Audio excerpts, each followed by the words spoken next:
Existem muitas razões sugestivas pela qual a Igreja não passará pela grande tribulação e, sem dúvida, a mais importante e talvez a mais imperativa esteja no último livro da Bíblia. A consideração disto exigirá um exame bastante minucioso de um dos capítulos mais inspiradores da Bíblia, a saber, Apocalipse, capítulo 5, que diz assim: "E vi na mão direita daquele que estava sentado no trono um livro escrito por dentro e por trás, selado com 7 selos." É possível que o livro mencionado neste versículo contenha os títulos de propriedade da terra, embora seja bastante claro que os 7 selos pelos quais ele está selado estão vitalmente ligados aos terríveis julgamentos que, no tempo de Deus, serão derramados sobre este mundo culpado.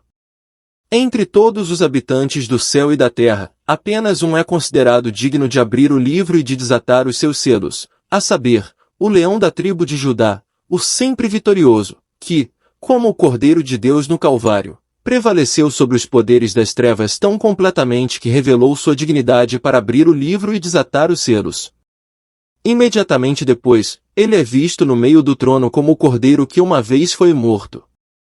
Ao redor do trono estão 4 seres viventes, e 24 anciãos, e estes são, engajados em cantar a canção mais doce já cantada. É descrita como a nova canção, e será sempre nova à medida que os acordes ecoarem pelas cortes celestiais. Devemos ouvir mais uma vez as grandes palavras deste cântico: "Tu és digno, porque foste morto, e com teu sangue compraste para Deus homens de toda tribo, e língua, e povo, e nação."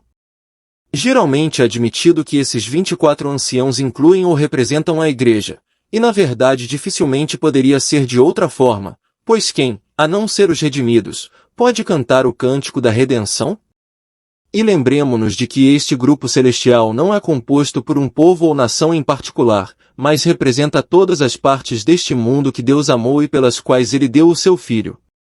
Tenhamos também em mente que enquanto esses 24 anciãos estão empenhados em cantar o novo cântico, o livro está inteiro e com seus selos intactos. Agora, quando é aberto o primeiro selo? Não no capítulo 5, mas no capítulo 6 de Apocalipse. É extremamente importante que observemos este fato, visto que ele transmite a conclusão inevitável de que antes dos julgamentos divinos atingirem este mundo, os redimidos já estão com Cristo no céu. Vamos agora tabular os fatos e nos esforçar para ver a proposição em sua verdadeira perspectiva. 1. O livro está à direita daquele que está assentado no trono. 2. O livro está selado com 7 selos, que estão intactos e que estão vitalmente ligados aos terríveis julgamentos que serão derramados sobre a terra. 3. Os 24 anciãos incluem ou representam a Igreja que foram reunidos dos 4 cantos da terra. 4. Esses 24 anciãos estão no céu, ao redor do trono, antes da quebra de qualquer um dos selos. 5. O registro da quebra do primeiro selo está no capítulo 6. Segue-se, portanto, que, antes que ocorra qualquer uma das coisas terríveis registradas em Apocalipse 6 em diante, a Igreja está seguramente alojada no céu de glória. Pode-se dizer em resposta a tudo isso que os eventos do Apocalipse nem sempre são registrados em ordem cronológica. Isto é sem dúvida correto, mas a questão da ordem cronológica não afeta o ponto em questão. Permanece o fato incontestável de que, quando o livro é visto ainda totalmente selado, os remidos estão com Cristo no céu, portanto, devem ter sido introduzidos ali, antes da abertura do primeiro selo. Naturalmente, há muitas questões desconcertantes que surgem na consideração deste grande assunto. Seria realmente estranho se não fosse assim.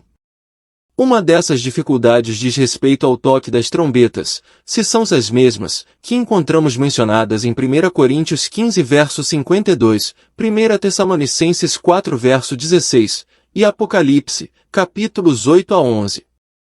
A distinção, resumidamente, é a seguinte: as duas primeiras em 1 Coríntios 15 verso 52, 1 Tessalonicenses 4 verso 16, podem ser chamadas de trombetas de bênção e farão parte da tripla convocação que será ouvida pelos santos, quando o Senhor vier para os seus, a Igreja no arrebatamento, antes da grande tribulação. As trombetas mencionadas no livro do Apocalipse podem ser designadas trombetas de julgamento, com as quais os crentes não terão nada a ver. É bem verdade que em 1 Coríntios 15, o apóstolo Paulo se refere à última trombeta e, no que diz respeito aos crentes, será a última e não tem nada a ver com a última da série de trombetas de Apocalipse, capítulos 8 a 11. Não é de todo improvável que Paulo tivesse em mente os 3 sons de trombeta que eram ouvidos com tanta frequência pelos soldados romanos, o último dos quais foi o sinal para que marchassem em frente. Há também uma ligação sugestiva entre esta última trombeta de 1 Coríntios 15 e as trombetas que foram usadas no acampamento de Israel, registradas em Números, capítulo 10. Uma trombeta deveria ser tocada para a reunião dos príncipes, os cabeças de Israel. Um alarme soou quando as pessoas deveriam iniciar uma viagem. Então vem este versículo significativo: mas quando a congregação estiver reunida, vocês tocarão, mas não tocarão o alarme. Quando o Senhor voltar para nós, ouviremos o som da trombeta, embora, felizmente, não seja um alarme, mas o sinal de uma gloriosa reunião final de todo o seu povo amado que encontrará seu Senhor nos ares, e o verão, não pela fé, mas pela vista. Uma dificuldade adicional diz respeito à expressão a primeira ressurreição, mencionada em Apocalipse 20, versículos 5 e 6. Ainda há 2 ressurreições para acontecer, e apenas 2. Elas são, primeira, a dos justos e segunda, a dos injustos.